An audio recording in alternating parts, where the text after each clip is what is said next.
అటు ఉమ్మడి నిజామాబాద్, ఉమ్మడి ఆదిలాబాద్, ఇటు మెదక్ జిల్లా పూర్తిగా వాన నీటిలో చిక్కుకుపోయాయి. మనం ప్రస్తుతం చూస్తున్న విజువల్ కామారెడ్డికి సంబంధించిన విజువల్. వరద ఉధృతి ఏ స్థాయిలో ఉందో మనం ఈ రెండు విజువల్స్ని బట్టి అర్థం చేసుకోవచ్చు. కామారెడ్డిలో బైక్లు, కార్లు వరద నీటిలో కొట్టుకుపోయాయి. హౌసింగ్ బోర్డు కాలనీ మొత్తాన్ని కూడా వరద నీరు ముంచెత్తింది.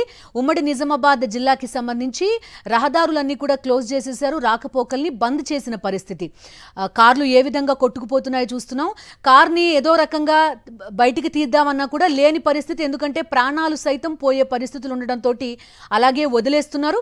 ఇటు రైల్వే ట్రాక్లు సైతం వాన నీటిలో కొట్టుకుపోయాయి. రైల్వే ట్రాక్ కింది నుంచి కోసుకుంటూ వాన నీరు మొత్తం కూడా ప్రవహిస్తున్న పరిస్థితి మనం చూస్తున్నాం. ఇటు ఉమ్మడి నిజామాబాద్ జిల్లాలతో పాటు ఆదిలాబాద్, మెదక్ జిల్లాలకి సంబంధించి వర్షపాతం చాలా ఎక్కువగా కనిపిస్తోంది. కొన్ని చోట్ల 13 సెంటీమీటర్ల నుంచి 31 సెంటీమీటర్ల స్థాయి వరకు వర్షపాతం నమోదైనట్టుగా తెలుస్తోంది.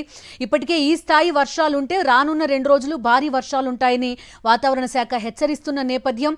మరి అప్పుడు పరిస్థితి ఎంత తీవ్రంగా ఉంటుందో కూడా మనం గెస్ చేయలేని పరిస్థితి. తెలంగాణ వ్యాప్తంగా ఏ స్థాయిలో వానలు, వర్షాలు ఉన్నాయో చూడొచ్చు మనం. వాన ఉధృతి మనకి కనిపిస్తోంది. చెరువులు, కుంటలు తేడా లేదు, వాగులు, వంకలు తేడా లేదు. ఎక్కడికక్కడ వరద నీరు ఇళ్లను, కాలనీల్ని ముంచెత్తేస్తున్న పరిస్థితి. ఏవి రహదారులో, ఏవి ఇళ్ళో కూడా తెలియని పరిస్థితి. కొన్ని తండాల వాసులైతే ఇళ్ల పైకి చేరుకుని తమని కాపాడాలి అంటూ కూడా వేడుకుంటున్నారు. పలువురు వాన నీటిలో చిక్కుకుపోయారు. జాతీయ రహదారులపైన ఎక్కడికక్కడ వాహనాలు కూడా నిలిచిపోయాయి. మరోపక్క మనం మరొక విజువల్ కూడా చూస్తున్నాం. వాన నీటితో పాటు విష సర్పాలు కూడా కొట్టుకుని వస్తున్నాయి.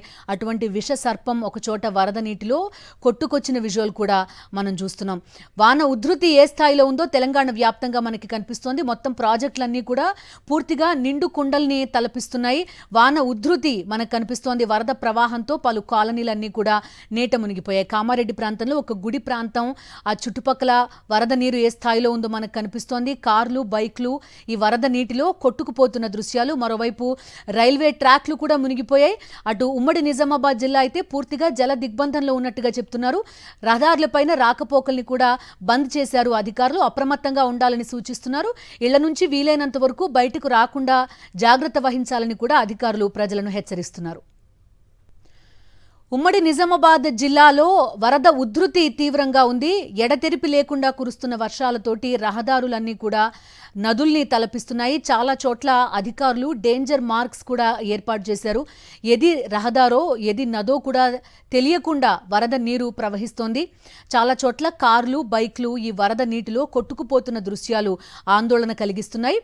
హౌసింగ్ బోర్డు కాలనీ నుంచి చూస్తున్న దృశ్యం ఇది. కామారెడ్డి జిల్లాకి సంబంధించి హౌసింగ్ బోర్డు కాలనీని వరద నీరు ముంచెత్తింది. నదిని తలపిస్తోంది ఆ ప్రాంతం అంతా కూడా. ప్రజలంతా అప్రమత్తంగా ఉండాలని సూచిస్తున్నారు. ఇది కూడా రహదారి మనం చూస్తున్నాం. బైకర్స్ కూడా ఎక్కడికక్కడ ఆగిపోయి ఉన్నారు. ఒకవైపు డేంజర్ మార్క్ కనిపిస్తోంది. రహదారి పైనుంచి వరద నీరు వెళ్ళిపోతున్న పరిస్థితి. ఇది కూడా కామారెడ్డి జిల్లాకు సంబంధించింది. రైల్వే ట్రాక్ మొత్తం కూడా ధ్వంసమైపోయింది.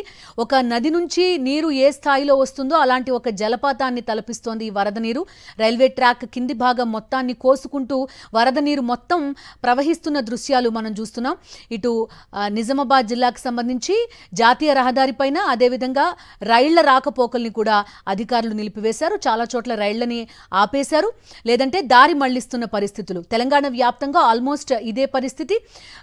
ఉమ్మడి నిజామాబాద్ జిల్లా, ఉమ్మడి ఆదిలాబాద్ జిల్లా, మెదక్ ఈ ప్రాంతాలైతే వరద ఉధృతితో తీవ్రంగా ఇబ్బంది పడుతున్న పరిస్థితి. కొన్ని తండాల్లోకి నీళ్లు వచ్చేసిన నేపథ్యంలో చాలా మంది బయటకు వచ్చి తమని రక్షించాలి అని కోరుతున్నారు. మరోవైపు విష సర్పాలు ఈ వరద నీటిలో కొట్టుకొస్తున్నాయి. ఈ నేపథ్యంలో అప్రమత్తంగా ఉండాలని అధికారులు సూచిస్తున్నారు. ఇళ్ల నుంచి వీలైనంత వరకు బయటకు రావద్దని కూడా అధికారులు హెచ్చరికలు జారీ చేస్తున్నారు. అటు తెలంగాణ వ్యాప్తంగా ఉన్న పలు ప్రాజెక్టులన్నీ కూడా పూర్తిగా నిండిపోయాయి. దిగువకు నీటిని విడుదల చేస్తున్నారు అధికారులు. మొత్తం నదులు, వాగులు, వంకలు, చెరువులు అన్నీ కూడా ఉప్పొంగి ప్రవహిస్తున్నాయి. మెదక్, కామారెడ్డి జిల్లాలో భారీ వర్షాలు ఉధృతి మనకి కనిపిస్తోంది. మొత్తం వాగులు, వంకలు నిండిపోయాయి. ప్రస్తుతం చూస్తున్నాం కామారెడ్డి ప్రాంతంలో ఉన్న ఒక ఆలయం చుట్టుపక్కల ప్రాంతం మొత్తం కూడా ఒక నదిని తలపిస్తోంది. నీరు ప్రవహిస్తుండటంతో ఆ ప్రాంతం మొత్తానికి కూడా రాకపోకల్ని నిలిపివేశారు. వాన ఉధృతి ఏ విధంగా ఉంది, సహాయక చర్యలకి సంబంధించి పూర్తి డీటెయిల్స్ అందిస్తారు మా కరెస్పాండెంట్ విష్ణు ఫోన్ లైన్లో జాయిన్ అవుతున్నారు. విష్ణు, చెప్పండి, అటు ఉమ్మడి నిజామాబాద్ జిల్లా, ఇటు మెదక్ పూర్తిగా దిగ్బంధనం అయిపోయాయి. మునిగిపోయాయి. అటు రైల్వే ట్రాక్ల పైన నీళ్లు కనిపిస్తున్నాయి, జాతీయ రహదారులు కూడా మునిగిపోయినాయి. ఎలాంటి సహాయక చర్యలు చేపడుతున్నారు? ఇమీడియట్ అటెన్షన్ ఎలా ఉంది అధికారుల నుంచి? ఇల్లు 50 సంవత్సరాల అనంతరం ఇంత తీవ్రమైన నీటి వరద మెదక్కు అటు ఉమ్మడి నిజామాబాద్ జిల్లాను చుట్టుముట్టిందని చెప్పవచ్చు. ఎందుకంటే పూర్తి స్థాయిలో జాతీయ రహదారులను ఇప్పుడు మనకు నేషనల్ హైవే 44 తో పాటు అట్లాగే సిద్దిపేట నుండి నాందేడ్ వెళ్లే జాతీయ రహదారి కూడా పూర్తి స్థాయిలో దిగ్బంధమైంది. రోడ్ల నుండి ప్రవహిస్తా ఉన్నది వర్షాలు. ప్రధానంగా హైదరాబాద్ నుండి వెళ్లే రోడ్లన్నిటి కూడా, హైదరాబాద్ నుండి నిజామాబాద్ వెళ్లే రోడ్లన్నీ కూడా దిగ్బంధానికి గురైనాయి చెప్పొచ్చు. పూర్తి స్థాయిగా వాగులు వంకలన్నీ కూడా పొంగిపోతున్నాయి.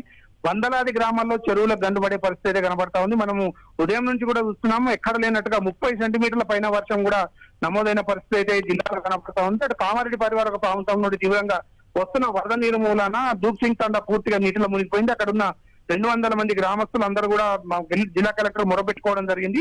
అయితే అంత భారీ సంఖ్యలో ఉన్న జనాలను తరలించడం అనేది కష్టంతో కూడుకున్న పని నేపథ్యంలో వాళ్ళందరినీ సురక్షిత ప్రాంతాలకు ఉండడం కోసం ప్రయత్నం చేయాలని చెప్తున్నారు. అయితే రెస్క్యూ ఆపరేషన్ చేయడం కోసం కూడా వీలు కానంతా కూడా వరద కొనసాగుతున్న నేపథ్యంలో వాళ్ళందరినీ సురక్షిత ప్రాంతాలకు తరలిస్తున్నారని చెప్పచ్చు. ఇక కామారెడ్డి జిల్లాకు సంబంధించి ఏదైతే గుండారం బాగు పొంగిపోవడంతో పోచారం ప్రాజెక్టు నిండుకుండలాగా ఉంది. పోచారం ప్రాజెక్టు ఎప్పుడు లేనట్టు గత 60 సంవత్సరాల క్రితం వచ్చిన ఇంట్లో అంతా 60 సంవత్సరాల క్రితం వచ్చిన ఇంట్లో ఈ రోజు 24 సెంటీమీటర్ల 24 ఫీట్లతో ఇంట్లో వస్తా ఉన్నదని చెప్పని అధికారులు చెప్తా ఉన్నారు. అయితే మరో 2 గంటల పాటు కూడా ఈ వర్షాలు వచ్చే అవకాశం ఉందని చెప్పి వాతావరణ శాఖ చెప్తున్న నేపథ్యంలో భారీ ఎత్తున కూడా రోడ్లన్నీ కూడా స్తంభించిన పరిస్థితి కనబడుతుంది. వేలాది ఎకరాల్లో పంట నీరు మునిగింది. అయితే ముఖ్యంగా ఈపాటికి మనం రామంపేటలో అయితే గిరిజన హాస్టల్ చుట్టూ కూడా 350 మంది విద్యార్థుల గిరిజన హాస్టల్ చుట్టూ కూడా నీళ్లు రావడంతో రోడ్డును డీసీబీతో రోడ్డును కట్ చేసి విద్యార్థులందరూ కూడా బయట ప్రాంతాలకు తరలించారు. ముఖ్యంగా సిద్దిపేట ప్రాంతంలో కురుస్తున్న వర్షానికి కూడా నల్లవాగు తీవ్రంగా పొంగిపడుతుంది. అటు నారాయణఖేడ్ ప్రాంతంలో కూడా చాలా రోడ్లు కొట్టుకుపోయిన పరిస్థితి కాబట్టి సింగూరుకు భారీ రోడ్డు వస్తున్న నేపథ్యంలో సింగూరులో 17 ఫీట్ ఈ 17 ఫీట్ల వరకు నీరు ఉండాలని చెప్పిన అధికారులు చెప్పిన నేపథ్యంలో భారీ ఎత్తున కూడా కిందికి నీళ్లు వదలడం జరిగింది. పరివాహక ప్రాంతం అంతా కూడా సింగూరు పరివాహక ప్రాంతం, నర్సాపూర్ అట్లాగే మెదక్ జిల్లాలన్నింటిలో కూడా తీవ్ర దిగ్బంధంగా మారిపోయింది చెప్పవచ్చు. అయితే ప్రధాన జిల్లాలోని ప్రధాన ఆలయమైన ఏడుపైల వనదుర్గా మాత ఆలయం కూడా పూర్తి స్థాయిలో నీట మునిగిపోయిందని చెప్పొచ్చు. సింగూరు నుండి 4 గేట్లను వదిలి కిందికి నీరును వదిలే పరిస్థితి మొత్తంగా చూసుకుంటానైతే ఎప్పుడు లేని విధంగా గ్రామాలన్నీ కూడా జల దిగ్బంధంలో ఉన్నాయి. అధికారులందరూ రెస్క్యూ చేయడం కోసం ప్రయత్నం చేస్తున్నప్పుడు కూడా దానికి పూర్తి స్థాయిలో అక్కడికి ఎక్కడైతే బాధితులు ఉన్నారో అక్కడికి వెళ్ళడం కోసం ప్రయత్నం చేయడం కోసం చేసినా కానీ వరదల కారణంగా వెళ్ళలేకపోతున్నారు. ప్రస్తుతం మీద చూస్తే దూప్ సింగ్ తాండా అట్లాగే రామపేట నుండి కోనాపూర్ గ్రామాలు మాత్రం తీవ్ర స్థాయిలో ప్రజలు తీవ్ర స్థాయిలో ఇబ్బందులు కనబడుతున్న పరిస్థితి కనబడతా ఉన్నది. విష్ణు, చాలా ప్రాంతాలు చూస్తున్నాం. కామారెడ్డి అయితే నది మధ్యలో పట్టణం ఉందా అనిపిస్తోంది. ఆ స్థాయిలో వర్షపాతం నమోదైంది. మొత్తం నదుల మధ్యలో ఇళ్లు కట్టుకున్నారేమో. ఏది రోడ్డు లేదంటే ఏది కాలనీ అనేది తెలియని పరిస్థితి చూస్తున్నాం. పూర్తిగా కామారెడ్డి పట్టణం అయితే పూర్తిగా జల దిగ్బంధంలో ఉందని చెప్పి, ఎందుకంటే కామారెడ్డి కాలనీ హౌస్బోండ్ కాలనీలో వరదల్లో ఇంట్ల ముందు పార్కింగ్ చేస్తున్న కార్లన్నీ కూడా వరదల్లో కొట్టుకుపోయిన పరిస్థితి మనం క్లియర్ గా చూస్తా ఉన్నాం. ఇళ్లలోకి వచ్చి నీరు రావడం కాకుండా మామూలుగా వరదలు ఎప్పుడు కూడా లోతట్టు ప్రాంతాల్లో వరదలు ముంచడం లేదు, కానీ ఇండ్లలో ఉండి పార్క్ చేసిన కార్లన్నిటి కూడా కొట్టుకుపోయే అంత తీవ్రమైన వరద రావడం జరుగుతుంది. పైన నుండి నిజాంనగర్ వాటర్ కూడా ఎక్కువ ఫ్లో ఉండడం మూలాన ఇటు ఎల్లారెడ్డి అటు కామారెడ్డి బాన్సవాడ ప్రాంతాలన్నీ కూడా జలమయమైనాయి. పర్టికులర్ గా తీవ్రంగా నష్టపోయిన గ్రామాలు కనుక చూసుకుంటే కామారెడ్డి టౌన్ అయితే పూర్తిగా కామారెడ్డి న్యూ సిటీ మొత్తం కూడా జల దిగ్బంధంగా మారింది. అట్లాగే ఎల్లారెడ్డి పట్టణంలోకి ఎల్లారెడ్డి పెద్ద చెరువు కూడా తెగి ప్రమాదంలో ఉందని చెప్పి కూడా ఇరిగేషన్ అధికారులు చెప్తా ఉన్న నేపథ్యంలో 2 తూములు కూడా కిందికి వదిలిన నేపథ్యంలో వందలాది ఎకరాలు ఎల్లారెడ్డి చెరువు కింద వేసిన వందలాది ఎకరాలకు అంతపోయింది. అయితే ముఖ్యంగా కనుక చూస్తే వరదలన్నీ కూడా అంటే గత వారం రోజుల నుంచి కురుస్తున్న వర్షాలకు ఈపాటికే ప్రాజెక్టులు, కుంటలు, చెరువులన్నీ నిండు కుండలు మారినప్పుడు గత 2 రోజులుగా కురుస్తున్న తీవ్రమైన వర్షం 30 నుండి 30 సెంటీమీటర్ల మేర వర్షం కురుస్తున్న నేపథ్యంలో వాటర్ కూడా కిందికి పోయే పరిస్థితి లేకుండా గ్రామాల పట్టణాలను కూడా నీట మునిగినాయి. పెద్ద ఎత్తున పంట నష్టం జరిగింది. ప్రస్తుతం అయితే దూప్ సింగ్ తాండాలు రక్షించడం కోసం కాసేపటి క్రితమే కలెక్టర్ హవేలీ గన్పూర్ మండలం నుండి దూప్ సింగ్ తాండాకు వెళ్లే దారిలో ప్రయత్నం చేస్తున్నారు. వాడి గ్రామం వద్ద పొంగిపోతున్న కాలువ మూలాన అక్కడ నుండి కలెక్టర్ గానీ రెస్క్యూ టీం గానీ వెళ్ళలేకపోతా ఉన్నారు. అన్ని జిల్లా కలెక్టరేట్ లో కూడా ఏదైతే హెల్ప్ లైన్ కోసం సెంటర్లు ఏర్పాటు చేశారు, రచయితగాలను అందుబాటులో ఉంచడం జరిగింది. రెస్క్యూ టీం కోసం అధికారులను ఏర్పాటు చేసినప్పుడు కూడా ఒక్కసారిగా కుండపోతుగా కురిసిన వర్షానికి మాత్రం ప్రాంతాలన్నీ కూడా తీవ్రమైన జన దిగ్బంధంలో ఇరుక్కున్నాయని చెప్పవచ్చు. ముఖ్యంగా అటు కామారెడ్డి జిల్లా ఇటు మెదక్ జిల్లా మాత్రం పూర్తిస్థాయిలో ఎన్నడూ కనివినియరగనంతగా నీటి వరదల్లో కొట్టుకుపోతున్న పరిస్థితి, భారత నీరు వచ్చి చేరిన పరిస్థితి కనబడతా ఉంది. Bindu. Right, thank you Vishnu. Telangana రాష్ట్రంలోని పలు జిల్లాల్లో భారీ వర్షాలు కురుస్తున్నాయి. ఇటు మెదక్, కామారెడ్డి, ఉమ్మడి నిజామాబాద్ జిల్లాకి సంబంధించి వర్షపాతం చూస్తున్నాం. తీవ్ర భయానక పరిస్థితి నెలకొంది. ఇంచుమించుగా 13 సెంటీమీటర్ల నుంచి 31 సెంటీమీటర్ల వరకు వర్షపాతం నమోదైందంటే పరిస్థితి ఏ స్థాయిలో ఉందో అర్థం చేసుకోవచ్చు. పూర్తి డీటెయిల్స్ అందిస్తారు మా కరెస్పాండెంట్ రాకేష్. చెప్పండి, చూస్తున్నాం భారీ వర్షాలు నమోదవుతున్నాయి. సహాయక చర్యలకి బృందాలు వెళ్ళడానికి కూడా లేని పరిస్థితి ఉందని చెప్తున్నారు. కాలనీలా నదులా కూడా తెలియనట్టుగా ఉంది. సీఎం కూడా రివ్యూ చేసినట్టున్నారు. ఎలాంటి సహాయక చర్యలు చేపట్టబోతున్నారు? ఏం జరుగుతోంది తెలంగాణలో? నిన్నటి నుంచి కురుస్తున్న భారీ వర్షాలలో తెలంగాణలో చాలా జిల్లాలు కూడా లోతట్టుమయమైపోయాయని కూడా చెప్పుకోవచ్చు. ఆ భారీ వర్షాలతో చాలా వరకు కూడా చెర్లు గండిపడుతూ ఉన్నాయి.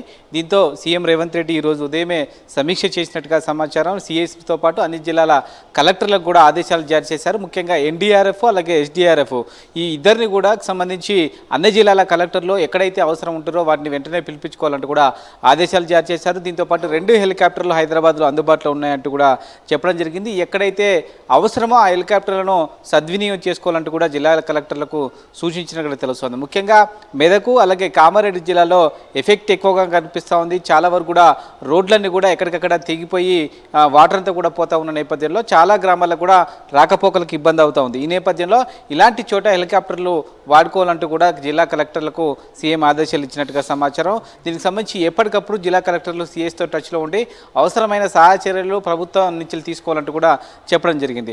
దీంతో పాటు సంబంధించి ఈరోజు సాయంత్రం కూడా ఒక రివ్యూ చేసే అవకాశం కనిపిస్తూ ఉంది.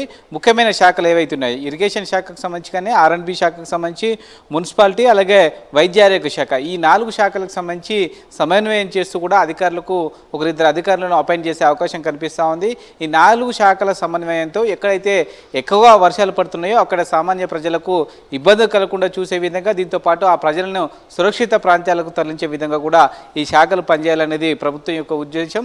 సాయంత్రం దీనిపైన సీఎం రేవంత్ రెడ్డి సమీక్ష చేసే అవకాశం కనిపిస్తోంది. ఓవరాల్గా మరొక 2 రోజుల పాటు కూడా ఇంతే స్థాయిలో వర్షం ఉన్న నేపథ్యంలో ఇప్పటికే టీపీసీసీ కూడా రేపటి నుంచి జరగాల్సిన జనహిత పాదయాత్రను వాయిదా వేసుకుంది. పార్టీ నేతలందరూ కూడా సహాయక చర్యల్లో పాల్గొన్నట్టు కూడా టీపీసీసీ చీఫ్ ఆదేశాలు జారీ చేశారు. ఓవరాల్గా సీఎం నేతృత్వంలో ఈరోజు సీఎస్ అలాగే ఇతర ఉన్నతాధికారులు కూడా దీనిపైన సమీక్ష చేయబోతున్నారు. కొద్దిసేపు తర్వాత ఇరిగేషన్ శాఖ మంత్రి ఉత్తమ్ కుమార్ రెడ్డి కూడా ఇరిగేషన్ శాఖకు సంబంధించిన ఉన్నతాధికారులతో సమీక్ష చేయబోతున్నారు. ఇప్పటికే గోదావరి, కృష్ణా నదిపైన ఉన్న అన్ని ప్రాజెక్టులు కూడా పూర్తి నీటి మట్టానికి చేరుకున్నాయి. ఈ నేపథ్యంలో నీటి విడుదలకు సంబంధించి కానీ, ప్రాజెక్టు సేఫ్టీకి సంబంధించి కానీ, నీటి పంపింగ్ సంబంధించిన అంశాలపైన కానీ కొద్దిసేపట్లో దీనిపైన ఉన్నతాధికారులందరూ కూడా సంబంధించి మంత్రి ఉత్తమ్ కుమార్ రెడ్డి ఆదేశాలు జారీ చేసే అవకాశం కనిపిస్తూ ఉంది.